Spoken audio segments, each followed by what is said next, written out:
ضلع شرانی میں کوہ سلیمان کے پہاڑوں پر چلغوزے کے قیمتی جنگلات میں آتش زدگی، آگ پر تاحال قابو نہیں پایا جا سکا۔ تیز ہواؤں کے باعث آگ تیزی سے پھیل رہی ہے۔ ریسکیو ٹیموں کی امدادی کارروائیاں جاری۔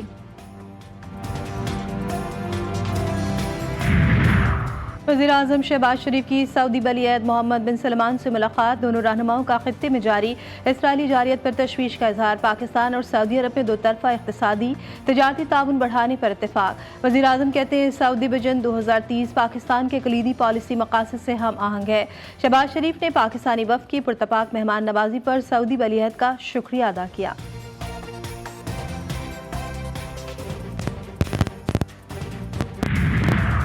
شیخ نعیم قاسم کی تعیناتی پر اسرائیل کو آگ لگ گئی، نئے حزب اللہ سربراہ کو راستے سے ہٹانے کی دھمکی۔ صہیونی وزیر دفاع کا کہنا ہے کہ شیخ نعیم قاسم کی تقرری عارضی ہے۔ Social media plate form x کی منافقت، آیت اللہ خامنئی کے ٹویٹ پر اکاؤنٹ معطل، صہیونی وزیر دفاع کی پوسٹ ڈیلیٹ تک نہ کی۔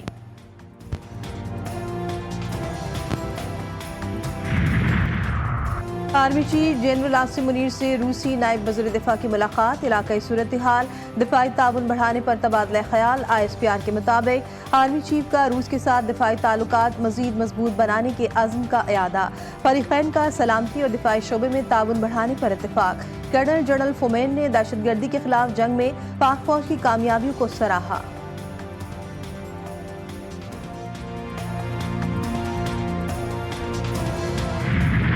صہیونی فوج کی غزہ کے علاقے بیت اللحیہ میں پناہ گزینوں کی 5 منزلہ عمارت پر وحشیانہ بمباری، متعدد شہادتوں کی اطلاع۔ غزہ میں اسرائیلی درندگی تھم نہ سکی، بیت اللحیہ میں صہیونی حملے میں 119 فلسطینی شہید۔ الزوائدہ محلے میں بمباری سے 10 فلسطینی جان سے گئے، شہداء کی مجموعی تعداد 43,020 ہو گئی۔ جبالیہ میں القصام کی شدید مزاحمت سے زخمی ہونے والا صہیونی کمانڈر ہلاک ہو گیا۔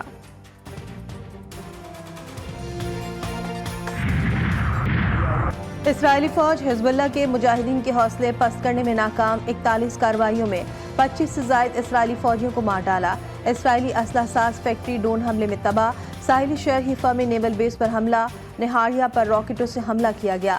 اسرائیلی فوج کی بقا، بیروت اور بلبیک میں فضائی حملے، 73 سے زائد لبنانی شہید، رہائشی عمارتیں تباہ، سینکڑوں افراد ملبے تلے دب گئے۔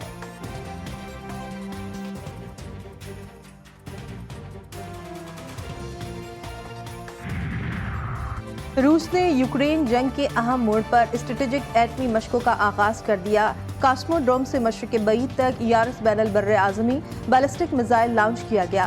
مشقوں کے دوران زمین، سمندر اور فضا سے بیلسٹک اور کروز میزائل داغے گئے۔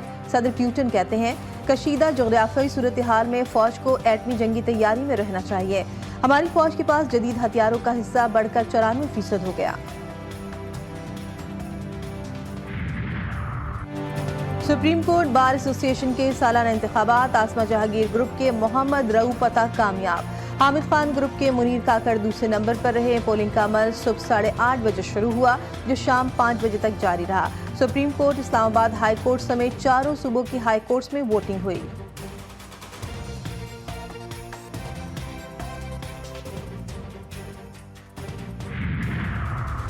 ترجمان امریکی محکمہ خارجہ میتھیو ملر، ترجمان امریکی محکمے نے کہا کہ امریکہ بھارتی ایجنٹ پر فرد جرم کر چکا، گرفتاری عمل میں نہیں آئی۔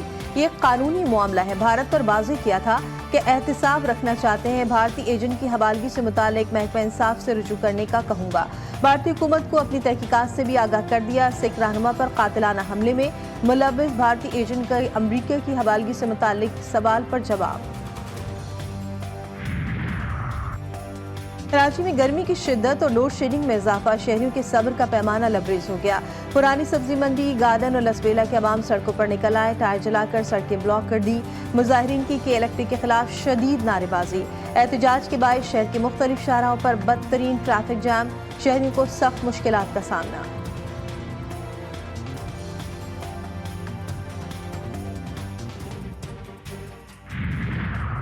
ایشیائی ترقیاتی بینک کی پاکستان کے لیے $50 کروڑ قرض کی منظوری، قرض ماحولیاتی اور قدرتی آفات سے تحفظ پروگرام کے لیے منظور ہوا۔